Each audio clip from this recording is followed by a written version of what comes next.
અને વલસાડમાં વરસતા વરસાદમાં અંતિમ યાત્રા નીકળી। બારપુડા ગામે સ્મશાન સુધી જવા માટે પાકો રસ્તો નથી અને અંતિમ વિધિ માટે 2 કિલોમીટર ચાલીને જવું પડે છે।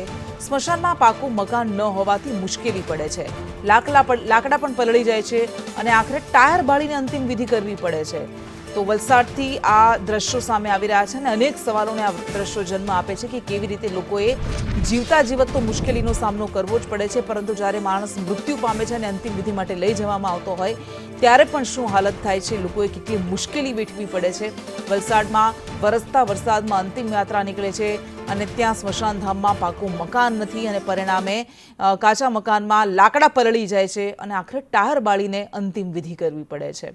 આ બંને દ્રશ્યો બતાવે છે કે વાસ્તવમાં વિકાસના દાવા મોટા મોટા કરવામાં આવે છે, બણગા ફૂંકવામાં આવે છે, પરંતુ એ કેટલા પોકળ છે। છોટાઉદેપુરમાં એક સગર્ભાને કે જ્યારે એક નવા જીવનો જન્મ થવાનો હોય ત્યારે પણ આટલી મુશ્કેલી અને જ્યારે માણસ મૃત્યુ પામે ત્યારે પણ આટલી મુશ્કેલી છોટાઉદેપુરમાં સગર્ભાને જોડીમાં લઈ જવી પડે છે અને વલસાડમાં અંતિમ યાત્રામાં અંતિમ સંસ્કાર કરતી વખતે ટાયર બાળીને અંતિમ સંસ્કાર કરવા પડે છે। આ બતાવે છે કે વિકસિત ગુજરાતના દાવામાં વાસ્તવમાં વિકાસ ક્યાં છે।